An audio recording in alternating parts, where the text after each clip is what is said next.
You'll never be part of this family. Those were the exact words my stepmother whispered in my ear while everyone around us was clapping and smiling. The sound of laughter and champagne glasses still echoes in my head. I stood there frozen, holding a bouquet I wasn't meant to hold, watching my father toast to his beautiful wife as if I were invisible. You'd think after all these years I'd be used to her cruelty, the quiet jabs, the polite smiles that cut deeper than any scream. But that night felt different. That night, I saw the truth. I wasn't just being ignored. I was being erased. She leaned closer, her perfume heavy and cold, and said it again, softer this time, "You'll never belong here, Emily." I smiled through the tears because I refused to give her the satisfaction of seeing me break. But inside, something cracked, not my heart, my patience.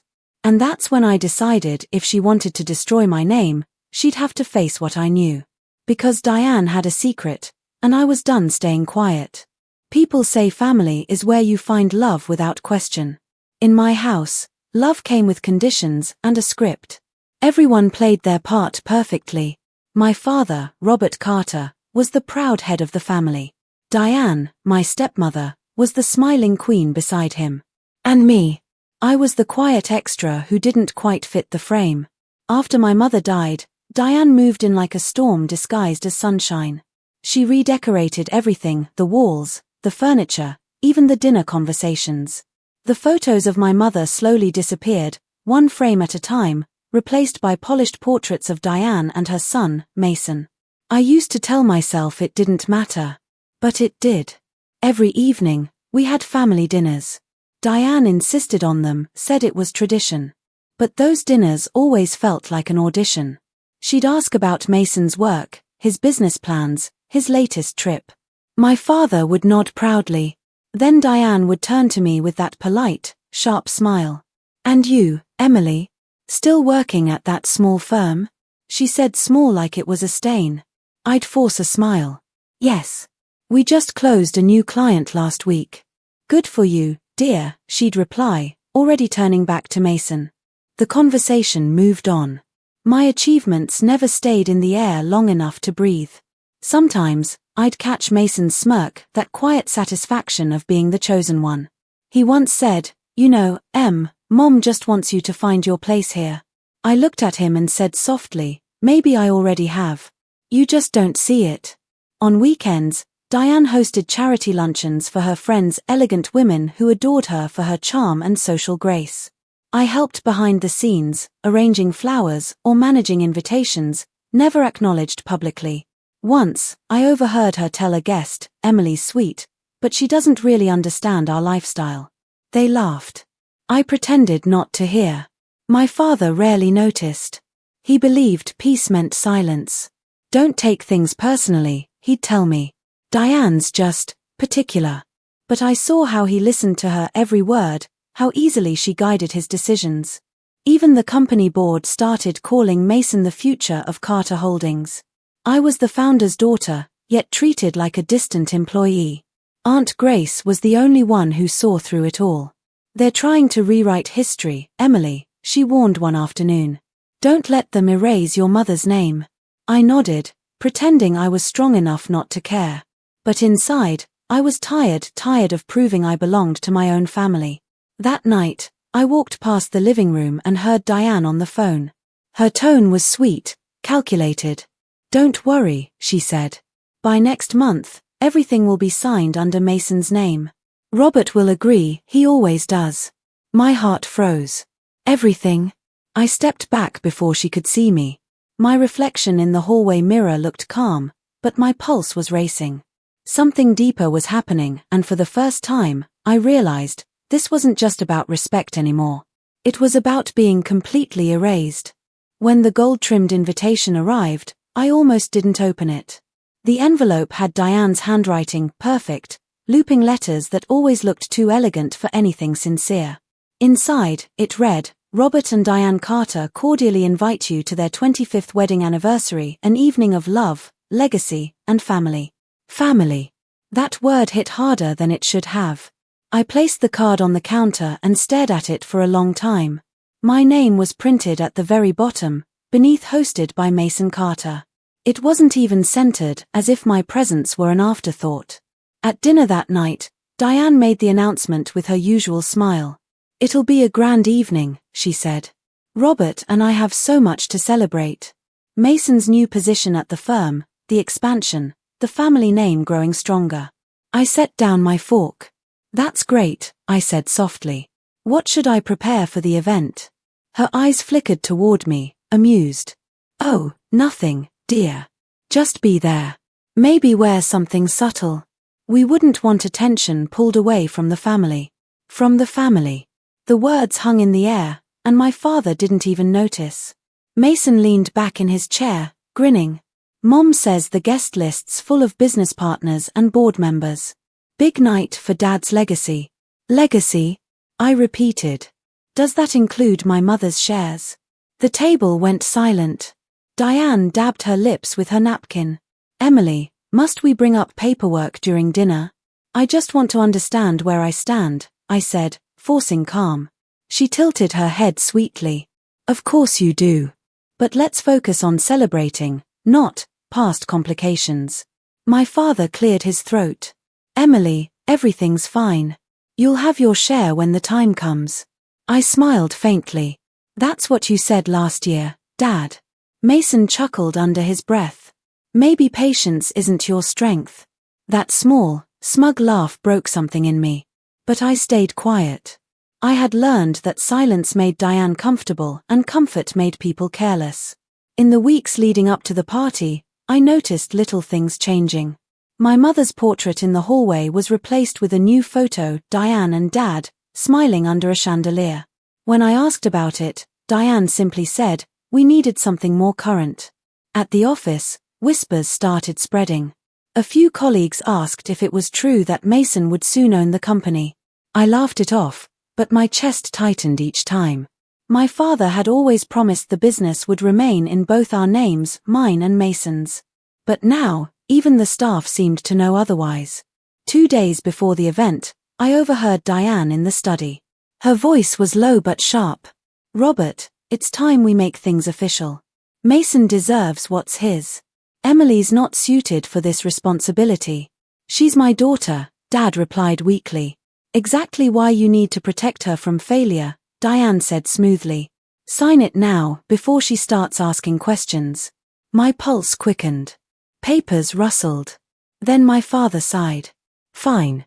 If that's what's best for the family." I stepped back, heart pounding, my nails digging into my palms. Best for the family. That phrase again, always used to justify every wound. On the night of the anniversary, I arrived early. The mansion glittered with white lights and the smell of expensive flowers. Guests in designer clothes mingled, laughing. I stood by the edge of the hall, invisible in a navy dress I'd chosen to blend in. When the speeches began, Diane took the microphone with practiced grace. "Tonight, we celebrate love, unity, and legacy," she said. Then she gestured toward Mason. "Our son will soon take on a greater role at Carter Holdings, carrying forward his father's name." Applause erupted. My father smiled proudly. I froze. My breath caught in my throat. Diane looked straight at me, her eyes glinting. "We're so grateful for everyone who stood by us through the years. True family knows where it belongs." My wine glass trembled in my hand. I wanted to shout, to demand an explanation, but my father's proud face stopped me. I couldn't embarrass him. Not here. So I smiled. And inside, I began to plan. Because if Diane thought she could erase me from my mother's legacy, she just made the biggest mistake of her life. And that night, under the golden lights of her perfect party, my revenge quietly began. After the anniversary, something in the house shifted, or maybe it was me. I'd spent years trying to stay invisible, but now, I noticed every whisper, every glance that lingered a little too long. The following week, Diane began her slow campaign, quiet, polite, and cruel. She told neighbors that I'd been under stress and acting unstable since my mother's death. At first, I brushed it off. But then, people started looking at me differently, with that sympathetic half-smile that says we've heard things. Even at the office, Mason became bolder. He waltzed into meetings I was leading, interrupted my reports, and corrected me in front of junior staff. "You're overcomplicating it, Emily," he'd say, grinning. "Mom says clarity matters." Everyone laughed politely. I kept my voice calm. "Then maybe your mom should join our next strategy session." He didn't like that.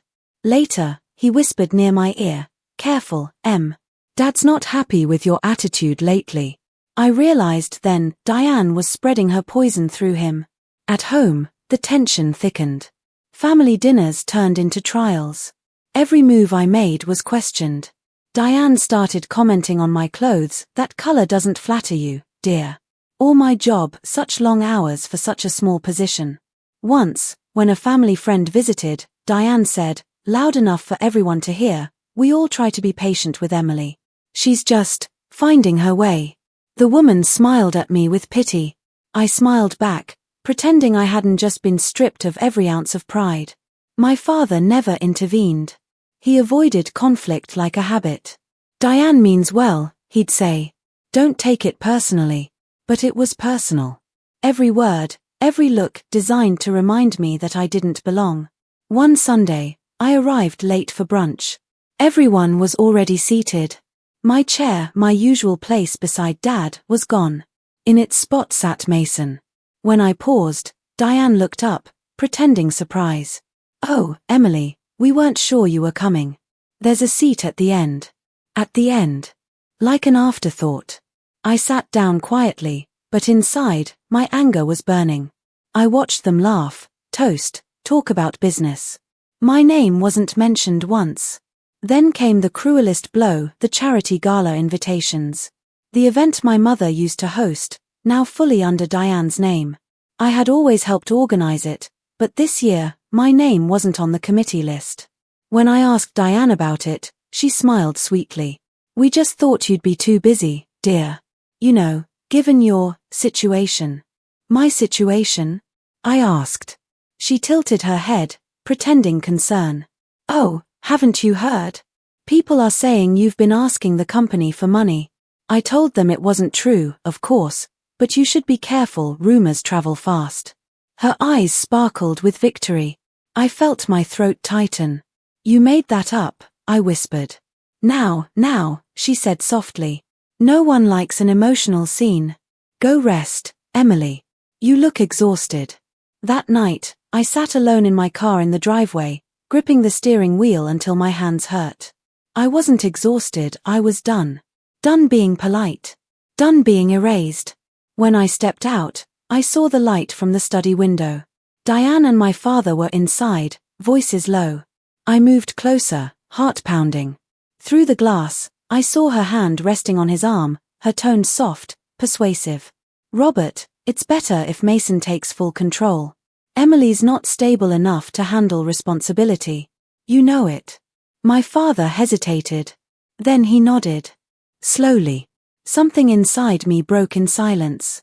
I turned away, my breath sharp and cold in the night air. For years, I'd waited for their respect. Now, all I wanted was justice. And as I walked back into that dark house, I knew something was about to change, permanently. I should have known Diane wouldn't settle for quiet cruelty. No, she needed an audience. Her power thrived in the eyes of others, the performance of grace while twisting the knife underneath the table. The night of her charity gala arrived like a bad omen wrapped in glitter. The ballroom shimmered with chandeliers and polished marble floors. The air smelled of roses and champagne and deceit. It was the same event my mother used to organize every year, back when love in our house felt real. Diane greeted guests like a queen, her hand wrapped around my father's arm. I walked in alone. Heads turned, smiles flickered. I could feel the whispers before they reached me. I knew something was wrong, terribly wrong. When I approached the main table, Diane's eyes swept over my dress. "You look brave," she said. Her voice was honey dipped in venom. "But next time, maybe call ahead before you come uninvited." Uninvited? I froze. "You sent me the RSVP yourself." Her smile didn't move. "Oh, dear, that must have been a mistake. We finalized the guest list weeks ago." Laughter bubbled softly from the nearby guests. My cheeks burned. I wanted to disappear. My father cleared his throat. "Diane, enough."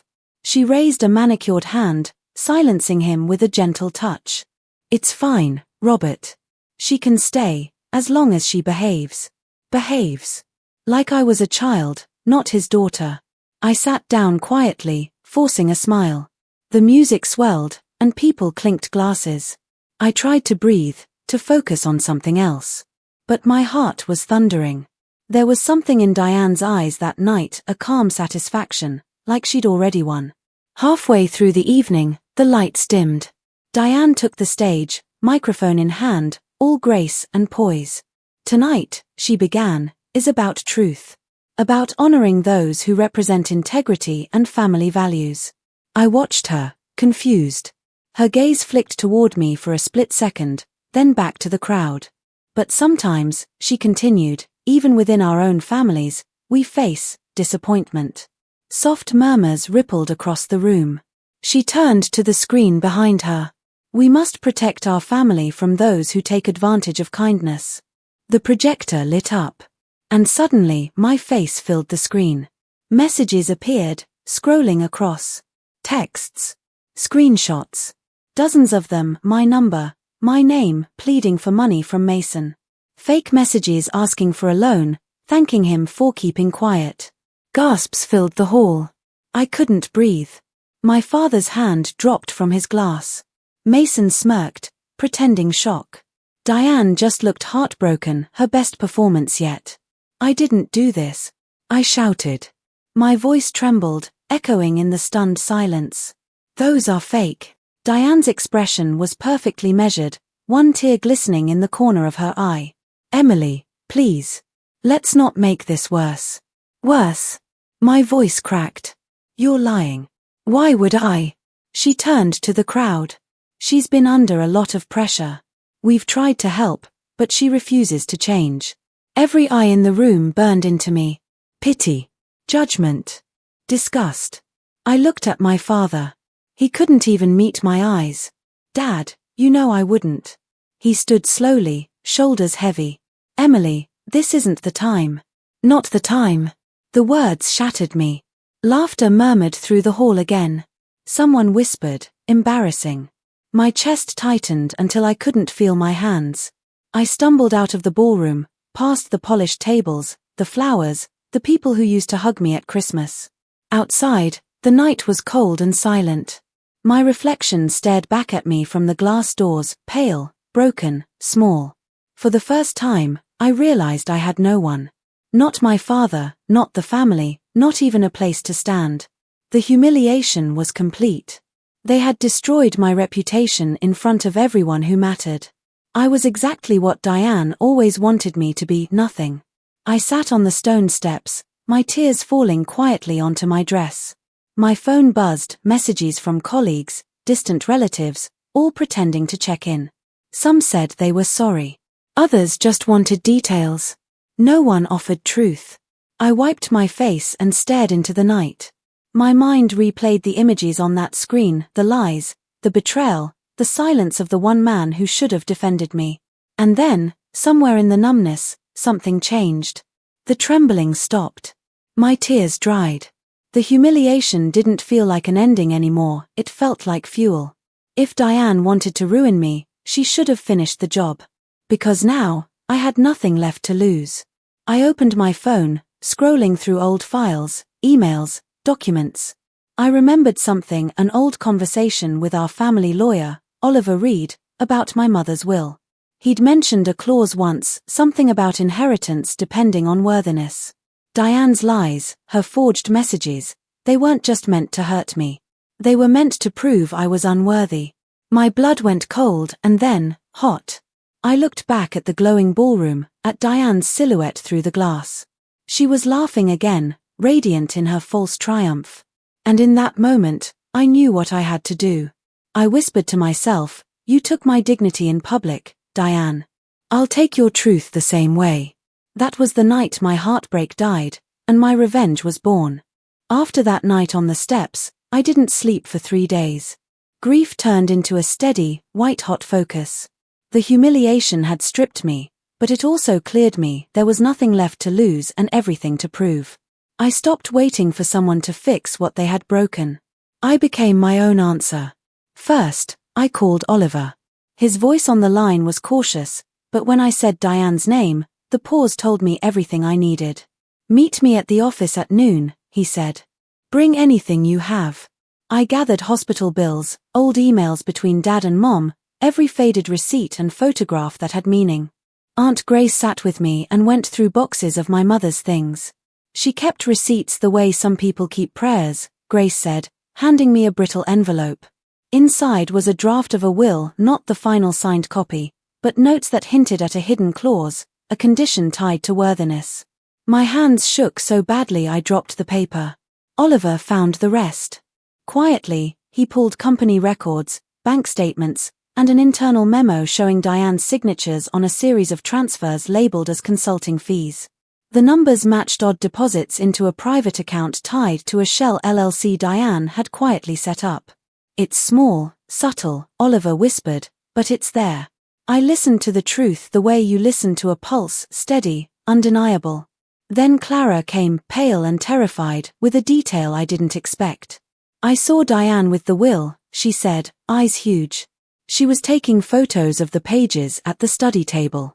I thought she was just being careful, but she looked guilty. Every piece fit together like a map. Diane had orchestrated the narrative to make me look unstable, to activate that worthiness clause, and to shift shares to Mason. She had forged messages and framed me in front of everyone. She'd stolen my name and tried to bury it. I worked in silence. I rehearsed the face I would wear, calm, precise, not vengeful. Rage was loud. I needed a quiet instrument. I practiced my voice until it didn't tremble. I arranged for Oliver to prepare certified copies of bank records and the will drafts, notarized and undeniable. I asked Aunt Grace to speak to 2 old family friends who remembered how my mother insisted on fair handling of the estate. They agreed to put their recollections in writing. I made no threats. Threats are noise. My plan had to be surgical: expose the falsified evidence, show the paper trail, prove the bank transfers, and reveal Diane's calculated campaign to erase me. I would use the law, witnesses, and facts, the kind of exposure that leaves no room for performance. There were nights I doubted it all. Would Dad even look? Would the board listen? Would the people who once hugged me now scoff and turn away? Every doubt stung, but each one sharpened my resolve. I learned to carry my fear like armor. Fear kept me precise. Anger made me thorough. On the last day, I stood in front of the mirror and let the woman I'd become look back. Not the girl who begged for a place at the table. Not the woman who fled the ballroom that night. Someone quieter and harder, who knew how to wait and how to strike without shouting. Oliver handed me one last envelope with the notarized documents. Grace squeezed my hand as we walked toward the venue where Diane would be receiving a humanitarian award, her biggest night yet. The hall would be full. Cameras would record everything. This time, the audience would see more than her smile. I smoothed my dress, breathed in, and whispered to myself, "This is for my mother. This is for my name." The stage lights outside the ballroom threw long shadows down the corridor. I stepped into that shadow and felt, for the first time since I'd been exposed, steady. Tonight, she would shine and I would decide what the light would show. The night of Diane's humanitarian gala was a mirror of the anniversary, same grandeur, same glittering crowd, same perfect lies. Only this time, I wasn't the girl who stood in the corner. I was the one walking toward the stage, holding the truth in my hands like a weapon wrapped in grace. The ballroom pulsed with laughter, soft music, and the hum of expensive perfume. Cameras flashed as Diane posed, shimmering in silver, the very picture of elegance. My father stood beside her, proud as ever, while Mason mingled with guests, laughing like the heir he believed he was. I walked in quietly. Heads turned, a few whispers followed, but I didn't flinch. My heart beat like a drum, steady and heavy. Oliver was already inside, standing near the technical booth, his laptop connected to the projection screen. Grace stood near the back, her arms folded, eyes sharp with pride. When the speeches began, Diane took the microphone with a serene smile. "Tonight," she said, "we celebrate compassion, honesty, and family, the values that have shaped my life and this foundation. Her words rippled through the room like silk. I waited, silent. My palms were dry, my breath measured. And now, she continued, I'd like to thank my husband, Robert, and my wonderful son, Mason, for standing beside me through everything. She glanced toward me, feigning kindness. And to my stepdaughter Emily, wherever she is, I wish her peace. The crowd murmured politely. That was my cue. I stepped forward. That's sweet, Diane, I said, my voice cutting through the music. Especially since you tried so hard to ruin mine. Every head turned. The music faltered. Diane froze just for a second, then smiled, her mask still intact. Emily, dear, this isn't the time.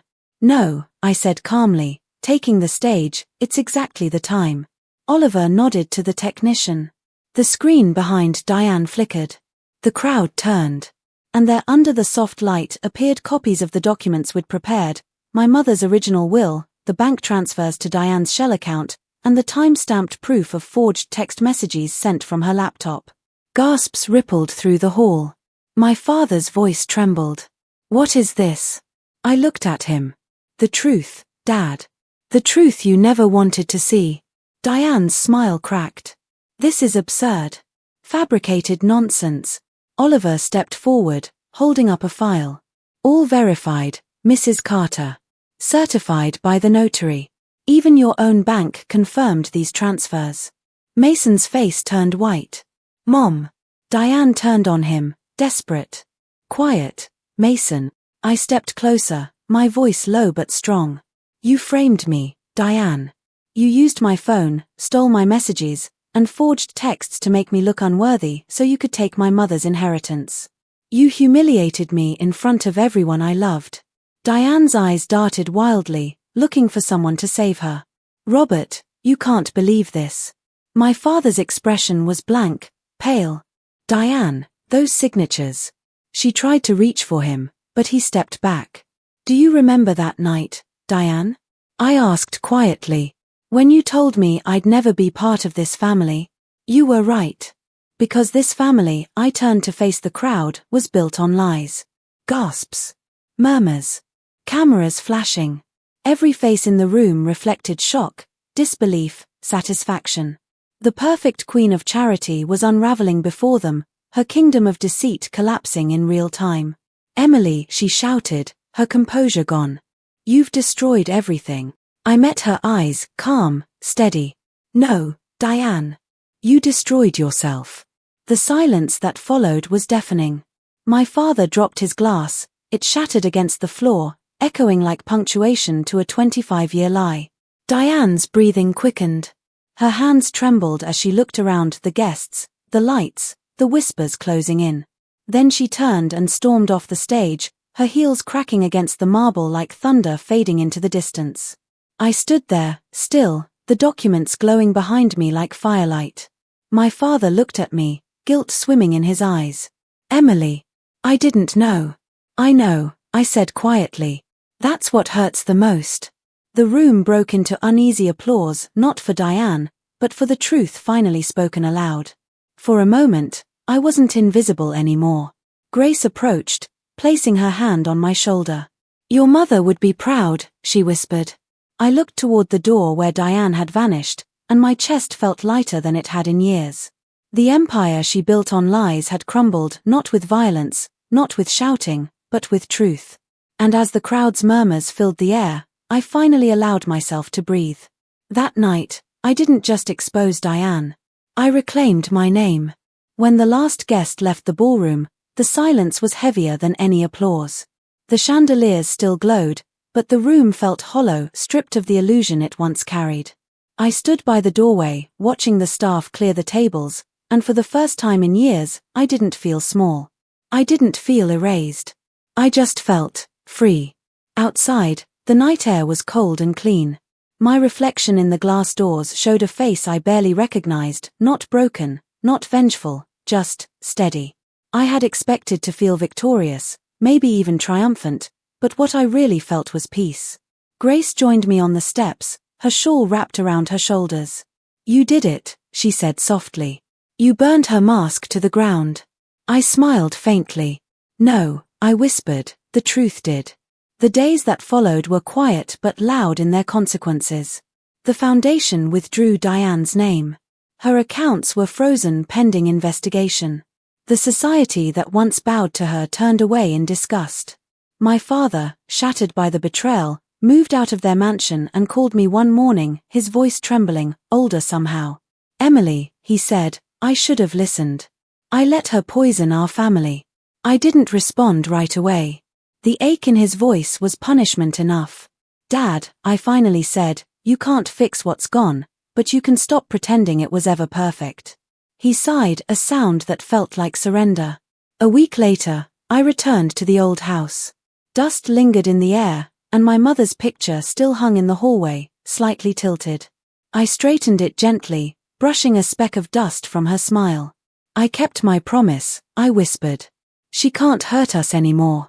For a long time, I stood there, letting the silence fill every crack that used to echo with Diane's words. And then I walked away, not to escape, but to start over. People think revenge is about destruction, but that's not true. It's about clarity. It's about finally seeing who you are when everything false has fallen away. As I walked down the street, the morning sun broke through the clouds, spilling gold across the pavement. I thought about the little girl who once begged to be loved in that house, the one who tried so hard to belong. She was gone now. In her place stood someone who had faced humiliation, loss, and betrayal and found something stronger than love, self-respect. Later that evening, I visited my mother's grave. I placed fresh lilies on the stone and whispered, I didn't need to be part of their family. I just needed to remember I was already whole. The wind rustled through the trees, soft, approving. As I turned to leave, I looked back one last time and said the words that had been waiting on my tongue since that night of the whisper. The truth doesn't destroy people, Mom. It just sets the right ones free. And with that, I walked away, not as the forgotten stepdaughter, but as the woman who finally stood on her own name. Moral reflection. No one has the power to define your worth unless you let them. Dignity is not something others can grant, it's something you protect, even when the world turns its back. Revenge fades, but self-respect lasts forever. Originality check. Focuses on emotional revenge through truth, not violence or manipulation. The confrontation centers around a public unmasking at a charity gala, blending family betrayal with social downfall. Ends on quiet dignity, emphasizing inner peace over victory, a softer, more mature resolution than typical revenge arcs.